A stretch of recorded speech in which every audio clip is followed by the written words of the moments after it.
Hello, Vanessa, and thank you for your contribution for this week's assignment. It is such a pleasure having yet another course with you here at Regent.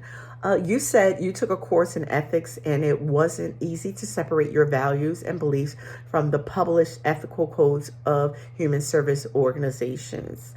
As Christians, our walk with Christ has conditioned us to think and behave in a certain manner. Jesus taught that people should act morally in life, not just to receive eternal life with God, but because humans should want to do good deeds for their own happiness and to help others. As a student, and as a researcher, I do understand there is going to be times that there is going to be a bit of a conflict of interest in regards to completing research. But as a Christian, I personally would always want to do the least amount of harm. I would always want to be morally correct. And I do understand that everything that we do is for the benefit of research, so we should act accordingly. I took a few classes at master's level that involve ethics. I took an ethics and philosophy course a few years back.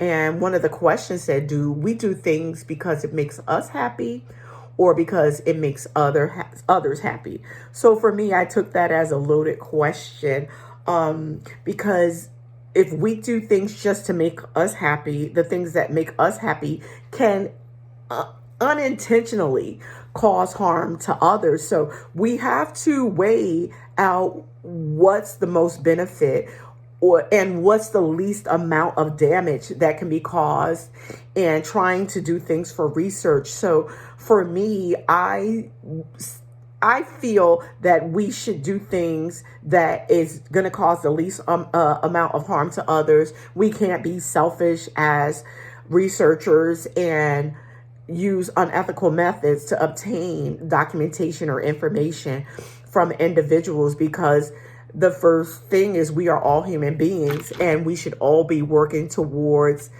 uplifting one another. Even in research, we should not be causing harm or damage to other individuals. Another course that I participated in involved the ethical principles of psychologists and the code of conduct.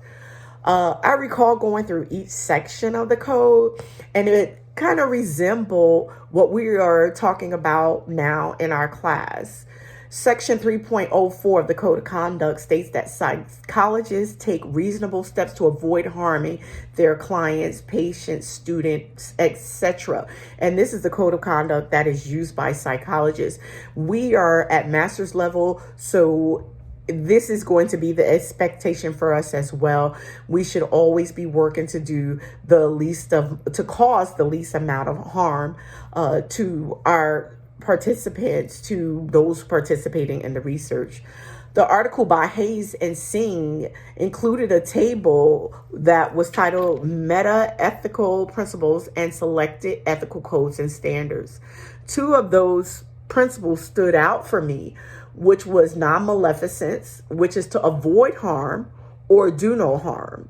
And beneficence is doing good. So no matter what we do, that is going to be the basic rule. And even though we've talked about multiple areas in this week's assignment, I focus my assignment on doing the least amount of harm because I wasn't aware until I read this week that you can use a level of deception when completing research. And that level of deception is made possible because sometimes you want you want the participants' natural response. You don't want it to be compromised.